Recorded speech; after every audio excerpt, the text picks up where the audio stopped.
Âgées entre 18 et 25 ans, elles étaient 36 femmes originaires du département du Noun, toutes belles, splendides et ravissantes, à participer à l'étape de Douala pour le littoral lors de la caravane de présélection des candidates pour la finale de l'élection Miss Ongwen 2016. Au final, seules 10 filles ont été retenues par les membres du jury pour rivaliser leur beauté avec celle de Yaoundé et Fumban en décembre prochain lors de la 546e édition du Ngwena Fumban. Maintenant qu'elles ont été sélectionnées l'étape à Douala, elles sont à notre charge. Dans l'organisation du Ngwen s'occupe de ces filles-là.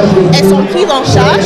On va s'occuper d'elles, faire un travail de coaching afin que toutes soient au même niveau finalement à Fumban. Pour valoriser les plus belles femmes Bamoun de la région du littoral, plusieurs critères étaient mis en exergue, notamment la beauté physique, le vestimentaire, l'éloquence et la culture générale. Les candidates ont eu droit à 3 passages en tenue décontractée, en tenue de ville et en tenue traditionnelle. Tout ceci meublé des intermèdes artistiques devant un public pour la plupart constitué en fan club. On lance avec la ville de Yaoundé pour sélectionner les autres finalistes. Et après, on ira à Fumban le 30 octobre pour la finale de la caravane. Parce qu'il faut rappeler que c'est la caravane Miss Ngwen qui est lancée aujourd'hui même ici à Douala. Et ça s'est super bien passé. On imagine que ça sera pareil à Yaoundé. Rappelons que la 546e édition du Ngwen se tiendra du 4 au 11 décembre 2016 à Fumban. Et au thème de cette compétition à laquelle sortira la plus belle femme du Ngwen 2016, les prix sont fixés à 75 000 francs CFA pour la Miss, 300 000 francs CFA pour la première dauphine et 200 000 francs CFA pour la deuxième dauphine, ainsi que de nombreux autres lots.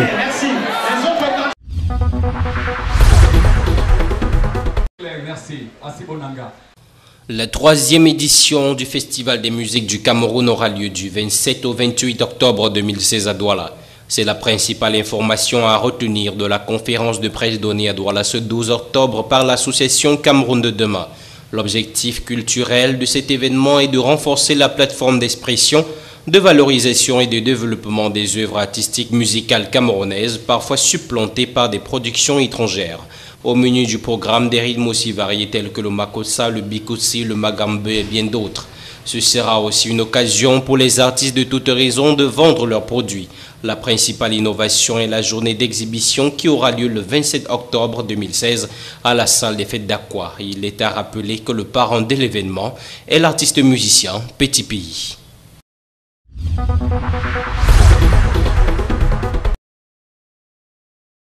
Implémentation des programmes de formation professionnelle en tourisme, hôtellerie et loisirs, c'est le thème de l'atelier ouvert le 12 octobre 2016 à Douala sous l'égide du ministère du Tourisme et des Loisirs. Les travaux présidés par le secrétaire général du ministère du Tourisme et des Loisirs, représentant du ministre, visent à permettre aux responsables des structures de formation dans ce secteur dans la ville de Douala de s'approprier et de mettre en œuvre les nouveaux programmes harmonisés de formation professionnelle récemment validés. L'atelier s'inscrit dans la continuité des actions déjà menées jusqu'ici par le ministère du Tourisme et des Loisirs. La première étape qui s'est déroulée en 2014 a consisté à identifier les métiers de notre secteur.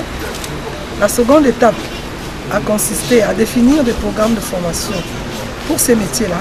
Et la troisième qui nous rassemble aujourd'hui à Douala, après Limbe et Yaoundé, consiste à implémenter des programmes de formation déjà définis dans nos centres de formation pour que nous puissions arriver non seulement à une offre de formation harmonisée pour pallier l'amateurisme que beaucoup décrit dans le secteur, mais également pour qu'à terme nous aboutissions à une qualité de service qui rime avec les standards internationaux. Les assises de Douala ont pour but d'améliorer la qualité de l'offre de formation en tourisme, hôtellerie et loisirs, socle de la consolidation du statut de destination touristique du Cameroun. Toute chose qui passe par une prestation de services de qualité au vu des événements à venir, notamment les Coupes d'Afrique féminines dès le mois prochain et masculines en 2019.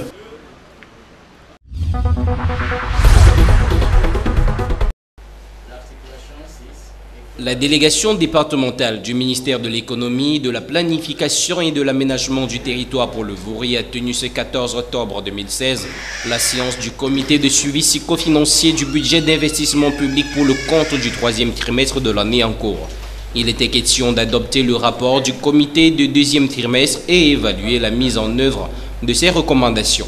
Quant au point focal, à savoir la présentation du rapport des travaux du sous-comité technique départemental du troisième trimestre, on en peut retenir, au rang des recommandations sur 5 points évoqués, que les services déconcentrés soient impliqués dans le choix des projets dont le taux d'exécution des projets est de 84,21% dans l'ensemble des mairies. Il y a une avancée significative dans l'exécution du BIP 2016.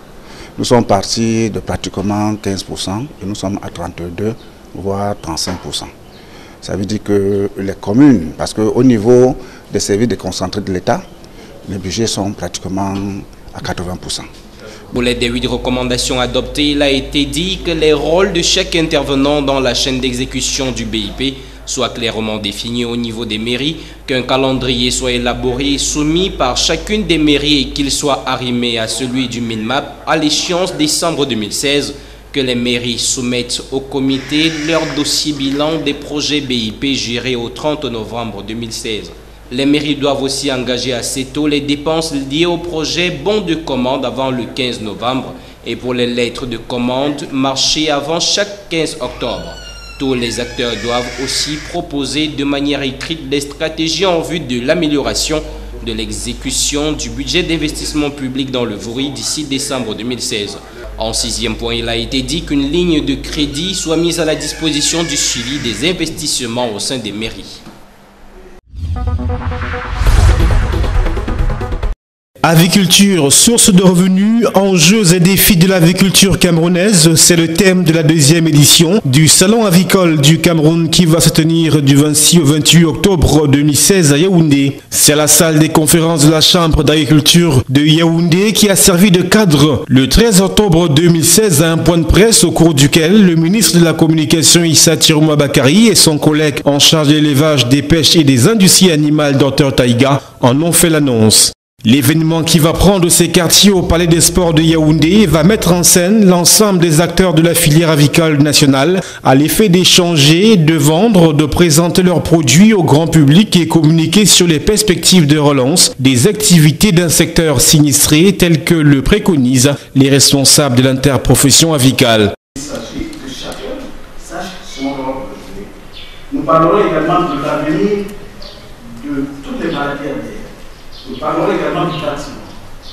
Le bâtiment, dans sa configuration, l'importance de l'alimentation. Au nombre des acteurs attendus à Yaoundé figurent les producteurs de poulets, d'œufs, de provende, de machines et autres intrants nécessaires à l'élevage de la volaille au Cameroun. Une opportunité à en croire le ministre en charge des questions d'élevage pour susciter des vocations et créer des emplois au Cameroun.